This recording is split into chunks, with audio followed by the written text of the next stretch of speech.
ETF index mutual funds నేర్చుకుని stock మార్కెట్లో రాణించాలనుకుంటున్నారా? వెంటనే ఈ నెంబర్కి కాల్ చేయండి.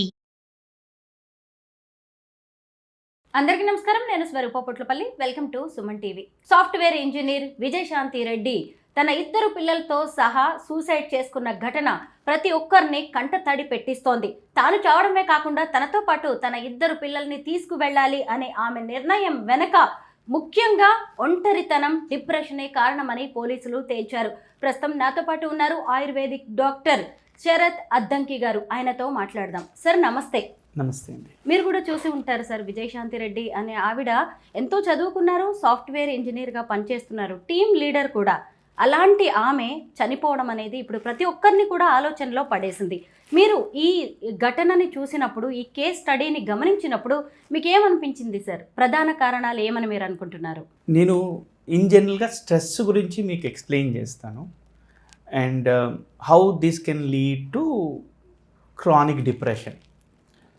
సో మనము బేసిక్గా అర్థం చేసుకోవాల్సింది ఏంటంటే, యాజ్ అ హ్యూమన్ బీయింగ్ మనందరికీ we want to be something, but sometimes ఏమవుతుంది, we will be something else. For example, let's say I want to become a doctor. నేను for some reason, family reasons వల్ల I will end up doing something else. So everyday నేను ఏదో other profession చేస్తున్నాను which is other than what I really want to do. ఇక్కడ ఏమవుతుంది, దీనివల్ల ఒక రకమైన కాన్ఫ్లిక్ట్ క్రియేట్ అవుతుంది. అదొక రీజన్. సెకండ్ రీజన్ ఏంటంటే, మనకి ఎమోషనల్ కంట్రోల్ తప్పడం. ఎమోషనల్ బ్యాలెన్స్ అనేది చాలా ఇంపార్టెంట్. ఎప్పుడైతే మనకి ఎమోషనల్ బ్యాలెన్స్ తప్పిందో అప్పుడే మనము కొన్ని డెసిషన్స్ విచ్ వీ థింక్, బయట నుంచి మనకి ఏమనిపిస్తుంది, ఎలా చేస్తారు అనిపిస్తుంది. కానీ ఎప్పుడైతే ఆ లైన్ క్రాస్ అయ్యామో, ఎమోషనల్ బ్యాలెన్స్ తప్పిందో, అప్పుడు ఇటువంటి అవడానికి చాలా ఛాన్సెస్ ఎక్కువ ఉంటాయి. ఇంకొకటి ఏంటంటే అండి, this always a conflict between conscious and unconscious mind. ఇది కూడా ఒక ఛాన్స్. ఇటువంటి అప్పుడు కూడా మనకి స్ట్రెస్, క్రానిక్ స్ట్రెస్ రావడానికి ఛాన్సెస్ ఉంటాయి. సో అల్టిమేట్గా క్రానిక్ స్ట్రెస్ అనేది it's a destroyer from inside. It destroys us from లోపల నుంచి మనని డిస్ట్రాయ్ చేస్తుంది. విజయారెడ్డి గారు స్ట్రెస్లో ఉండవచ్చు. ఎందుకంటే ఆమె ఆఫీసు ప్రెషర్స్ ఉంటాయి. ఇటువైపు చూసినప్పుడు హస్బెండ్ దుబాయ్లో ఉన్నారు, పిల్లలిద్దరు కూడా హాస్టల్లో చదువుకుంటున్నారు. అలా అది ఒంటరితనానికి, డిప్రెషన్కి దారి తీసి ఉండొచ్చు అంటారా? ఆ పర్టికులర్ కేసులో నాకు ఇన్ఫర్మేషన్ డీటెయిల్గా తెలియదు. కాకపోతే ఏంటంటే, యాజ్ మీకు చెప్పినట్టు, modern day women who is a professional, who is a home maker and also have lot of other responsibilities, వాళ్ళకి మామూలు వాళ్ళకన్నా స్ట్రెస్ అట్లీస్ట్ ఫ్యూ టైమ్స్ ఎక్కువ ఉంటుంది. అది మనందరం ఎక్నాలెడ్జ్ చేయాలి. అందుకనే we need to support women who are professionals and who's also mothers. మీరు అన్నది కరెక్టే సార్. నేను కూడా ఒక వర్కింగ్ మదర్ని. మాకు కూడా అలాంటి స్ట్రెస్ ఉంటుంది. బట్ దీన్ని ఎలా కనిపెట్టాలి సార్? మేము ఇంత స్ట్రెస్లో ఉన్నాము, లేదంటే లోన్లీనెస్తో ఉన్నాము, డిప్రెషన్లోకి వెళ్తున్నామని మన చుట్టుపక్కల ఉన్న వాళ్ళు ఎలా తెలుసుకోవచ్చు? ఫస్ట్ మనం ఎలా తెలుసుకోవచ్చో చెప్తాను సార్. ఎందుకంటే కార్ల్ యంగ్ చాలా సంవత్సరాల క్రితం, 100 సంవత్సరాల క్రితం ఏమన్నారంటే, modern man and women are going away from nature. అంటే వాళ్ళు అతను ఏమన్నాడంటే, మనము హోల్గా ఉండట్లేదు. What is whole? We are complete. So modern man and women are not complete అంటున్నారు. సో అంటే మనకి మన బాడీ నుంచి డిస్కనెక్ట్ అవుతున్నాం.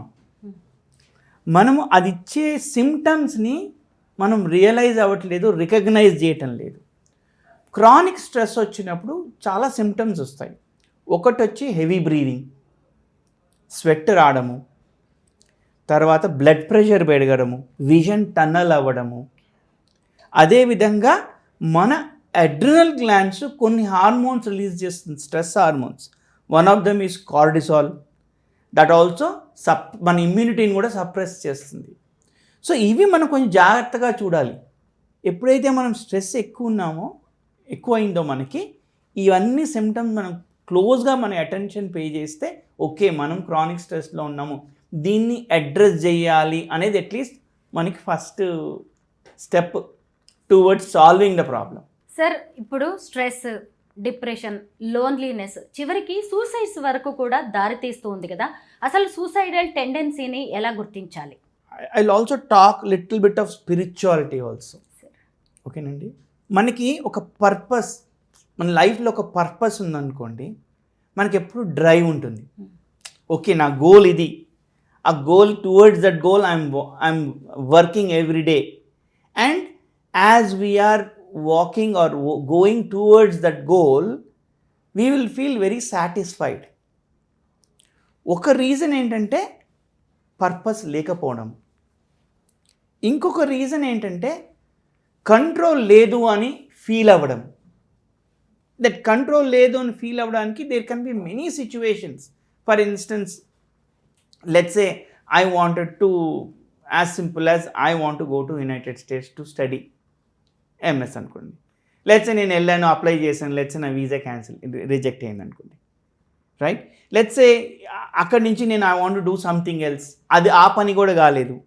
So let's say if we are getting rejections or we are not able to achieve what we want to achieve in life, as spiritually if we feel that ఈ బాడీలో నేను ఇంతకన్నా achieve చేయలేను, నేను చాలా చేద్దాం అనుకుంటున్నాను, కాకపోతే ఈ ఎన్వైర్న్మెంట్లో ఈ బాడీతో ఇంతకన్నా చేయలేను అని అనిపించినప్పుడు కూడా మనము will try to get to that stage where okay maybe there is something else beyond this. Since I am not a medical doctor, I cannot talk beyond this, but at least from what I feel, ఒకటి purpose లేదు అనిపించడము, ఇంకొకటి constant rejection for various reasons, ఇంకొకటి control లేదు అని అనిపించడం. విజయశాంతి రెడ్డి విషయంలో కూడా జరిగింది ఇదే అన్నట్టుగా కనిపిస్తోంది సార్. ఆమె బాగా ఒంటరితనంతో ఇబ్బంది పడుతున్నట్టుగా, డిప్రెషన్లోకి వెళ్ళినట్టుగా తెలుస్తుంది.